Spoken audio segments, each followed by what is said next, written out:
ಮಹಿಳಾ ಮತ್ತು ಮಕ್ಕಳ ಕಲ್ಯಾಣ ಇಲಾಖೆಯಿಂದ ವಿಕಲಚೇತನರಿಗೆ ವಾಹನ ಕೊಡುವಂಥ ಕಾರ್ಯಕ್ರಮ.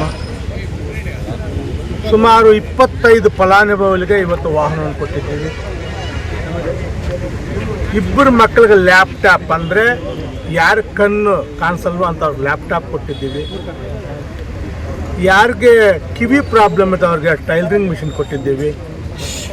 ನಾನು ಇಲ್ಲಿ ನಮ್ಮ ಜಿಲ್ಲಾಧಿಕಾರಿಗಳಂತ ಜಗದೀಶ್ ಅವ್ರಿಗೂ ಹೇಳಿದ್ದೀನಿ, ಈ ಒಂದು ವರ್ಷದಲ್ಲಿ ಯಾರ್ಯಾರು ಅಂಗವಿಕಲರಿಗೆ ವಾಹನ ಕೊಡುವಂಥ ನಿಯಮ ಇರುತ್ತೆ, ಅಂದರೆ ಅವ್ರಿಗೆ ಏಜು ಎಲ್ಲ ಇರುತ್ತೋ ಎಂಟೈರ್ ಕಂಪ್ಲೀಟ್ ಮಾಡಬೇಕು ಅಂತ ಹೇಳಿದ್ದೀನಿ. ಖಂಡಿತವಾಗ್ಲೂ ಇನ್ನೊಂದು 1 ವರ್ಷದೊಳಗಡೆ ಯಾರ್ಯಾರ ಪಾಪ ವಿಕಲಚೇತನರಿಗೆ ಗಾಡಿ ಓಡಿಸೋಂಥವ್ರಿಗೆ ಏಜ್ ಲಿಮಿಟ್ ಇರೋವಂಥವ್ರಿಗೆ ಖಂಡಿತ ವಾಹನನೂ ಕೊಡ್ತೀವಿ.